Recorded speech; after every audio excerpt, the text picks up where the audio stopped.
We need to talk about managers right now and who is under pressure. Let's now hear from Roy Hodson, who, after Crystal Palace's 2-1 defeat at Chelsea, wasn't too pleased to speak to our very own talkSPORT's Sam Matterface. Roy, you looked a little bit animated at the end. What was irking you? Let's talk about football, shall we? You know, telling me how I look and how I feel, and then suggesting that I should have a reason for how I feel. You know, that's not what I came on the radio to discuss. Ask me some questions about the game, I'll answer them. OK, do you think you were unfortunate today after your performance didn't get you any points? Yes, I do. I thought we played very well. That's Roy Hodson, who was not happy to speak to Sam Matterface. There, that's almost on par with the one we heard with Alex Crook and David Moyes once, where David Moyes clearly wanted to fight Alex Crook. It was bad. But that one there, it's like, you're trying to tell me how I'm looking, how I'm feeling. Yeah. It's kind of, you could have put some really sort of deep music underneath that and you could have really sensed the tension in Roy Hodson. So awkward. Listen, Roy Hodson is a legend of football. Yes. He's a legend. Yes. Even though his time at the England job was terrible, and, you know, I've forgiven him for that now. We're over that. As his footballing career has been fantastic. Yes. And a man of his age now, does he need this stress in his life? I don't know. I think sometimes people like Hodgson, he is football, isn't he? You know, he's not somebody who lives football or talks about football. He is football. Yeah. He is built upon the game. Yeah, but I see it with my co-presenter on a Sunday, Alan Pardew. He comes in, he's got his nice clothes on, his lovely cakes he brings us. He's living a lovely life. Yeah. No stress. I don't know. He's not arguing with Sam Matterface on a Wednesday. No, he doesn't need to be arguing with Sam Matterface on a Wednesday. Absolutely, and I'm surprised that Roy was quite so tetchy there. You know, it made life very difficult for Sam. Sam has asked what sounded to me like a legitimate question. But he was like that after the Liverpool game, because, again, there was controversy in that game.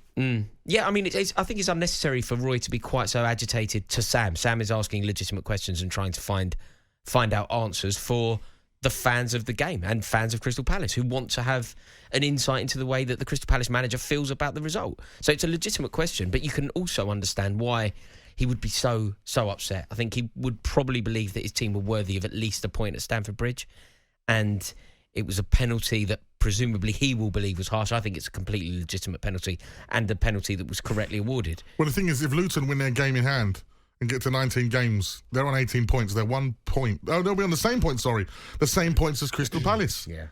And then all of a sudden... It's a real worry. It's a real worry for Crystal Palace because they could easily be sucked into it. And the worst thing that could possibly happen to them, you know, when the sides that we all, I say all, I certainly thought at the beginning of the season, the three sides who came up were all going to go down with a combined total of less than 40 points. Yeah. The fact that all those sides down there have started winning, Sheffield United picking up wins, Burnley have started winning, Luton have been magnificent, 2 wins in a row, that's going to send shivers up the spine of Roy Hodson and Thomas Frank and a lot of other managers as well, to be fair. Especially when you look, their next game is against Brentford.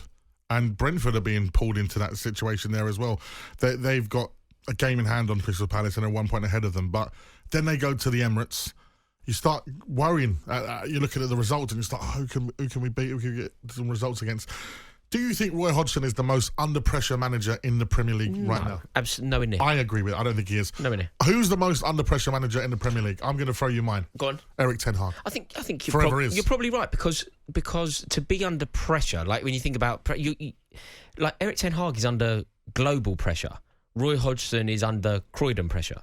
It's different, isn't it? It's different. Like the eyes of the world aren't looking at the plight of Crystal Palace. The eyes of the world are looking at Erik Ten Hag and Manchester United.